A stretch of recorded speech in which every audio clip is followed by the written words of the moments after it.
vous entrez là par hasard, vous verrez des gens jouer un jeu bizarre. Les pions blancs et noirs se frictionner, bâtir des territoires. Un jeu fait de guerre et de compromis, à la fois magique et parfois terriblement compliqué. Encore plein d'émotions, les joueurs affirment retrouver dans une partie la plupart des situations de la vie. On appelle ça le Go.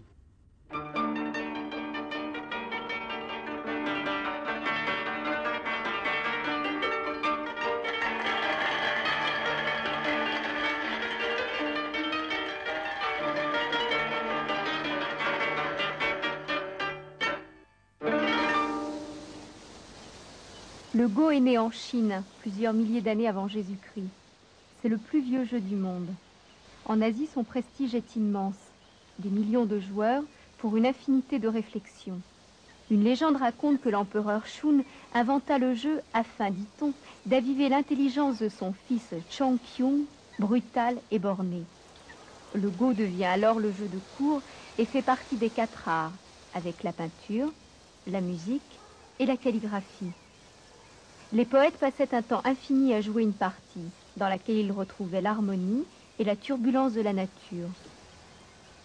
De grands seigneurs ont délaissé les affaires du royaume pour les femmes ou le Go. C'est sans doute pour cela que Confucius condamne le jeu. Il agite les démons qui sont en nous et nous détourne de l'essentiel. Pourtant, les enseignements que l'on peut tirer d'une partie de Go sont multiples. Dans la conception du monde et des rapports entre les hommes, un principe du taoïsme veut que l'énergie ne vienne pas de l'individu, mais de l'interaction des individus entre eux. Au début, le goban est vide, puis blancs et noirs viennent s'implanter, commencer le partage des territoires. Les premiers coups sont déterminants. Ce sont sur les groupes que l'on raisonne, sur leurs relations entre eux, ainsi que leur rapport à l'espace. Lorsqu'un territoire devient trop gros, l'adversaire doit envahir avant qu'il ne soit trop tard. Pour attaquer, il faut avant tout se renforcer, ou même venir tester la réaction de son adversaire, afin de mieux déterminer les objectifs de l'attaque. Lorsqu'un groupe est encerclé de loin, il est en danger de mort. C'est un moyen de pression terrible pendant toute la partie. Les pions ne bougent pas, mais on a l'impression de mouvement. On court après des groupes, on s'enfuit, on encercle, on rampe ou l'on déchire. On se stabilise. On ne tient pas forcément à tuer l'adversaire. L'attaque peut porter ses fruits en obtenant un avantage ou une influence ailleurs sur le goban. En fin de partie, les frontières se cristallisent et les territoires apparaissent nettement. Les joueurs s'arrêtent lorsqu'il n'y a plus une intersection qui ne soit contrôlée ni par blanc ni par noir. Ici, noir gagne de 4 points.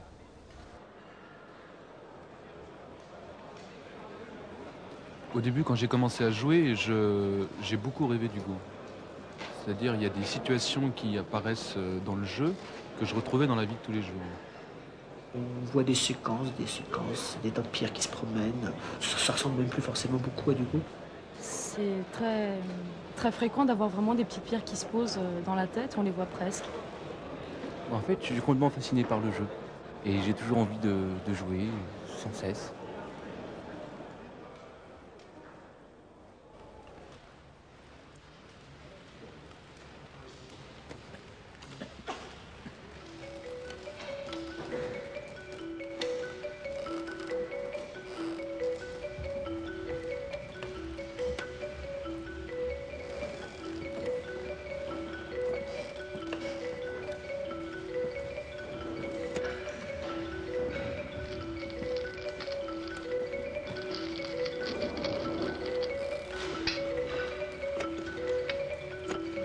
C'est aussi une autre manière de gagner, c'est de manger l'adversaire. J'ai toujours un sentiment de honte quand je tue quelque chose. Je suis presque aussi mal que la personne qui est en face. Donc ça me dérange.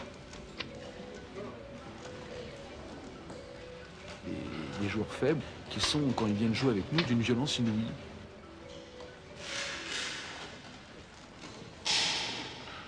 Qui sont prêts à tout sacrifier, à se faire pratiquement un harakiri sur le global.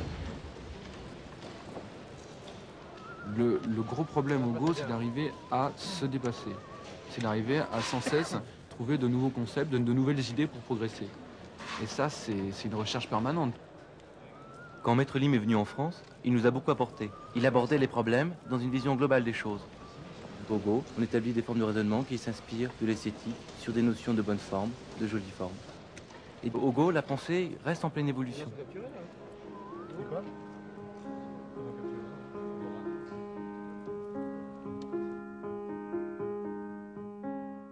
Le coût esthétique joue un rôle considérable et dans l'analyse théorique et dans l'économie de pensée. C'est ce sens qu'on peut parler facilement du fait que le Go est un jeu intuitif visuel.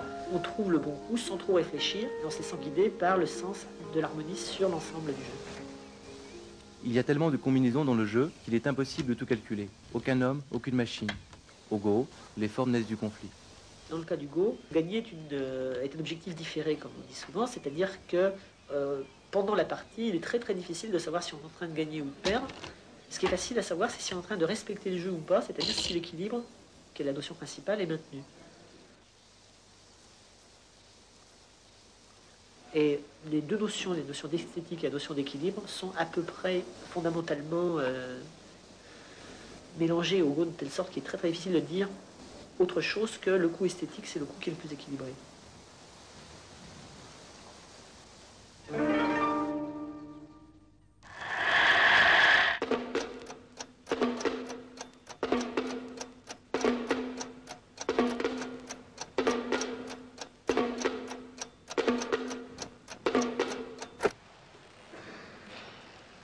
Je peux passer 10 minutes, une demi-heure, 1 heure sur un coup et le jouer sans être atteint de rien. L'attention et les émotions sont telles que l'on est pas mal entraîné par toute une dynamique. Il faut se fier à l'intuition, ça c'est certain, mais il faut sans cesse la guider. Se méfier des sentiments comme la confusion, la jalousie, la peur, la violence qui viennent troubler la décision. Il y a des moments critiques où on est vraiment tenu par un instinct de survie.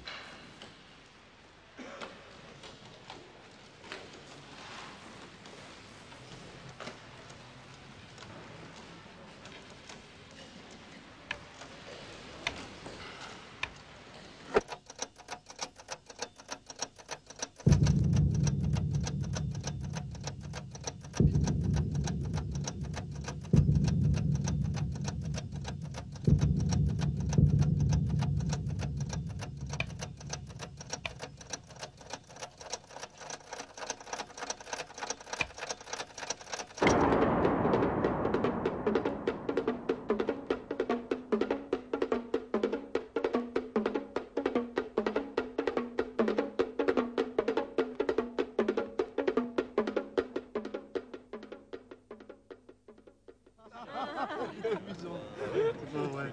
Scandale. Donc là, je peux pas jouer là. Bon, d'abord, faut que tu connectes là. Et Marie, sincèrement, tu comprends quelque chose? Mais oui. Non.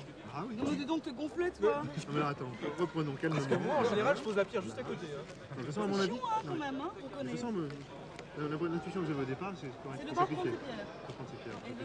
Tu te rends compte de tout ce que t'as loupé sur José Sans déconner. Mais ouais.